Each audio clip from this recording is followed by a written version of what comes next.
Reporte 100. Es jueves del espacio del Colegio de Sonora y nos acompaña el maestro en Ciencias Sociales Julián Robles Ibarra. De hecho, obtuvo su título de maestría en Ciencias Sociales con una tesis, El dragón, la cuera y el venado, los soldados españoles y los combatientes indígenas en la campaña del Cerro Prieto, Sonora, 1767-1771, una visión desde la nueva historia militar. Julián, ¿cómo está? Buenos días, bienvenido. Muy buenos días, muy amable por la visita aquí, por la invitación. ¿Cómo era Hermosillo, lo que hoy conocemos como Hermosillo, entre 1767 y 1771? Despoblado completamente. Despoblado. Era el cuartel, lo que llamamos el presidio del Pití, que estaba abandonado, entonces no había... aparte de unas poblaciones indígenas que entraban y salían, no había nada. Sí, ¿qué pasaba en el país? ¿Qué pasaba a nivel nacional? Pues mire, no existía la nación como llamamos México, Sí. Nueva España. Había una serie de asentamientos ya establecidos en el centro de México, pero el norte, lo que es el noroeste, el septentrión que le llaman los historiadores, tenía una serie de conflictos, sobre todo Sonora. Había una serie de levantamientos indígenas, sobre todo de seris y pimas, que se habían unido y se habían refugiado en lo que llamamos el Cerro Prieto, que es Sí. la Sierra de la Pintada, para ubicarnos mejor. ¿Dónde está la Pintada? ¿Dónde está la Pintada? Hoy día se llama la Sierra Libre. Sí, los seris y los pimas, ¿dónde vivían? Los seris estaban, esa era una frontera, era una suerte Sí. de frontera entre seris y hacia lo que conocemos hoy la costa, Punta Chueca, Quino, etcétera. Esos eran sus territorios. Y de ahí hacia el sur, pues estaban los yaquis para un lado, los pimas para el otro lado.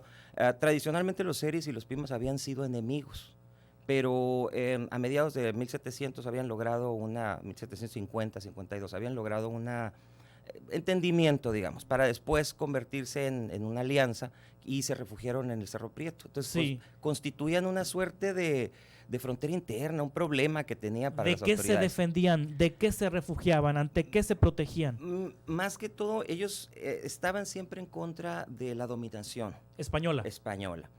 Los seris, sobre todo los seris, nunca aprendieron a establecerse, nunca pudieron establecerse en un solo lugar, seguían siendo nómadas, y eso para las autoridades españolas constituía un problema, había que eliminarlos, además de que los seris estaban en rebelión. Las autoridades españolas hacia esa fecha estaban muy preocupadas, y me refiero a las autoridades de Madrid, estaban preocupadas por la expansión inglesa en América, Norteamérica. Hubo una guerra que se llamó la Guerra de los 7 Años, y España se salió muy mal parada, entonces tenía que reforzar la defensa Sí. de su frontera, y los seris y los pimas juntos pues constituían un cáncer para ellos. Había Era que una eliminarlos. amenaza, Era representaban una amenaza para la Totalmente. expansión del territorio de la Español. Nueva España, Así es, del así territorio español. Así Las es. autoridades españolas más cercanas a esta zona del Cerro Prieto, ¿dónde se hallaban? ¿Dónde se encontraban? Había toda una zona administrativa aquí en el noroeste, existían las autoridades, había un gobernador, estaba don Claudio Pineda, él era el gobernador representante de las autoridades españolas, pero tenían fuera de los centros de población, como San Miguel Casitas, por ejemplo, Sí. ya era la capital, Arizpe, etcétera. El resto estaba en conflicto, entonces forzosamente tenían que pacificar esta zona. Sí. Y para ellos la pacificación significó enviar tropas. Enviaron tropas. ¿Quién toma la decisión de enviar tropas para combatir a los seris y a los pimas? Buena pregunta. Se hace una serie de reuniones. A la persona que más se le da el crédito es al visitador José de Gálvez. José Sí. de Gálvez es un personaje muy, muy especial. Viene directamente desde Madrid, con todo el respaldo del rey, a organizar lo que es la Nueva España, a reorganizar, a aplicar las famosas reformas borbónicas. Pero cuando viene aquí se entera, se da cuenta que existe un conflicto en el noroeste que no permite la explotación de las minas, no permite el comercio, no permite la paz. Entonces él es uno de los impulsores de esta campaña. Esta campaña es especial porque es la primera vez que vienen soldados profesionales aquí a Sonora. ¿Y cómo eran los soldados? ¿Cómo vestían los soldados? Muy buena pregunta, por eso el título, El dragón, la cuera y el venado. El dragón se refiere al tipo de tropas que vienen para acá, son tropas que hoy llamaríamos infantería motorizada. El ejército mexicano tiene eso. En aquel tiempo se llaman dragones, es decir, son soldados a caballo, pero que no combaten a caballo, sino que se mueven del punto A al punto B, desmontan y atacan como infantería. Sí. Entonces, tienen mucha movilidad, pero siguen siendo infantería. Por no eso son el caballería. dragón, Así la es. cuera y el venado. Así es. El dragón es El tipo de el soldado. binomio, ¿no? Ujú, El exactamente. binomio soldado-caballo. Exactamente. Y luego la cuera, ¿qué es la cuera? La cuera, no sé si para acá la cámara lo podemos poner Sí, de este sí, lado. por supuesto. Así. La cuera es este tipo de vestimenta. Era un chaleco, lo que sería un chaleco blindado. Un chaleco blindado hecho de 7 capas de cuero de venado, Sí. curtido, con algodón en medio. Entonces van cosidas una encima de otra. Son impenetrables a las flechas, entonces resultaban un armamento bastante fuerte, una resistencia que los indígenas se sorprendieron al ver que los llenaban de 3, 4 flechas y entraba la primera capa, no se caía, pero no estaban muertos. Es decir, era un chaleco antibalas de aquella Totalmente. época, pero antiflechas. Así es, así Un es. chaleco antiflechas, me imagino que muy pesado, ¿no? Bastante pesado, de hecho, dato curioso aquí al margen, en el Museo de Tubac en Arizona, una persona que está encargada ahí, Rick Collins, se ha estado dedicando a reconstruir cueras. Tuve la oportunidad de ponerme una ahora en septiembre, estuvimos ahí. Y sí, son bastante pesadas, pero algo curioso, muy flexibles. ¿Cuántos kilos, más o menos? Estás hablando alrededor de unos 5 o 6 kilos de peso, pero se siente mucho más porque Se el soporte cuelga es en los aquí, hombros, en pues. los hombros. Entonces sí se siente muy pesado. Más el escudo, más la espada, más todo lo demás, ¿no? Sí, el dragón, la cuera y el venado. El dragón, pues ya nos comentaste, Julián Robles Ibarra, que es el binomio militar-caballo, la cuera, pues el chaleco, de cuero, y el venado. Finalmente, el venado, hay un conjunto de pinturas rupestres en la Sierra Libre, que representan a las cueras, que es esto que estábamos, no sé si se alcanza a ver por Sí. acá. Dentro de este grupo de pinturas existe también una pintura con venados, que está el venado, está la cuera a un lado y hay una cruz en medio, que en mi tesis yo estoy tratando de darle una explicación. Y ponemos al venado como el símbolo de los indígenas. Sí. Es decir, tenemos ahí los elementos, tenemos al dragón, el soldado profesional español que viene directamente para acá, la cuera que es su adaptación al terreno y al tipo de guerra que existe aquí, y el venado finalmente es el combatiente indígena. Sí, ¿y qué pasó en ese combate? Fue un combate que estaba planeado para menos de un año. Y resultó que duró desde el 67 hasta prácticamente el 71, finales del 71. ¿4 años? 4 años. Los 6 meses que habían dicho que iban a durar, pues duraron 4 años. 4 años combatiendo los españoles contra los indígenas. Así es. A los indígenas. ¿Cuántas bajas hubo? Eso es precisamente lo que analizo en la tesis.